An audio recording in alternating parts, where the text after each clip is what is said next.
Alright, in this one I'm going to show how to make two lines into one. Say you need to cut a section out of your line that's been abraded or has got a strand that's broken, or you've just broken it. I'm going to show you how to take those ends, put them back together. It's called an end for end splice. I've already tapered and taped my ends just to save some time. And then what you're going to do is you're going to take those and measuring from the back of your taper again, you're going to measure down 16 inches, and this is for 3/8. You're going to measure down 16 inches with both lines laying right next to one another. You're going to make a mark at the 16-inch mark.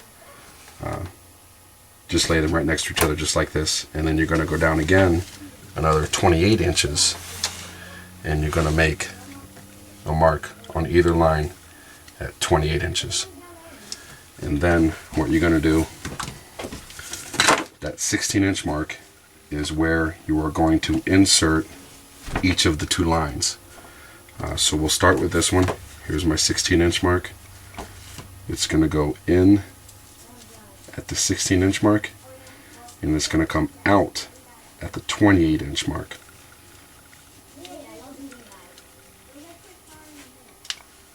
And it's just like in any other berries, just walk it in there.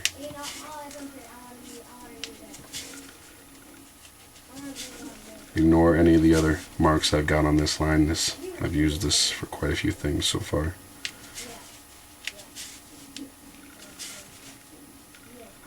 Not a big deal if you go past your mark, just keep looking for it. Sometimes it's easier if you take your mark and you go all the way around the line with it. That way you don't have to search for it.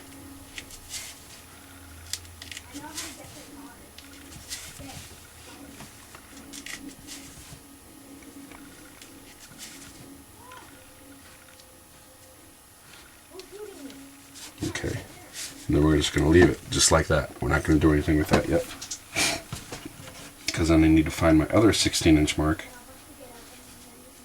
on this end and do the same thing.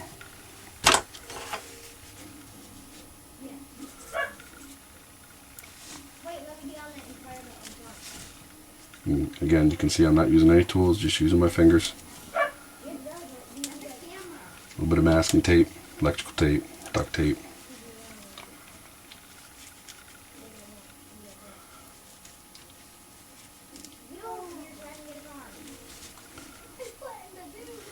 Since I've used this line for so many other things, it's kind of become loose, not quite as stiff as off the reel line is.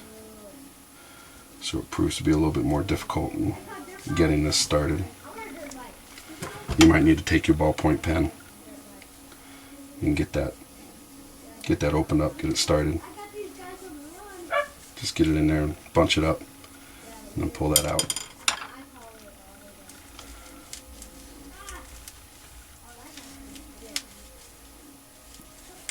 This is probably, you'll probably expect a trail repair to be this difficult too if your line's been used quite a bit. It does loosen up with use.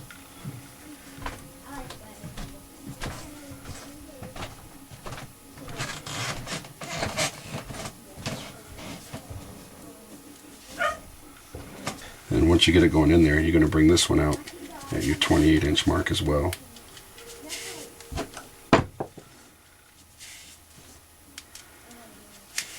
There is a way to do this using a locked brummel at the crossover, but again, you've got to have access to both ends of the line.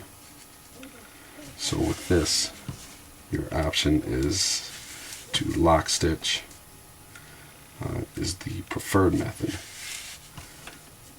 Again, you can use polyester sewing thread, dental floss, fishing line, just something to lock the line together so that under no or low loads it doesn't come apart. Okay, so you can see we've got both ends buried. And what you want to do is you want to take your two ends and pull them tight, pull them away from each other as hard as you can, tight as you can get them. And then take your tape off the ends. I'm going to leave it on for demonstration purposes, but take your tape off the ends, and then holding the crossover, this is where the two berries came together. Holding that, milk each one down. And there, you just joined your two lines. And then at the crossover, you're going to want to lock stitch this. You can whip this if it's just for temporary, but ideally you should lock stitch this for strength. This is permanent. There's no reason for this to be temporary. It doesn't decrease the strength of the line at all, and is a great way for fixing a break or making one rope longer. That's it.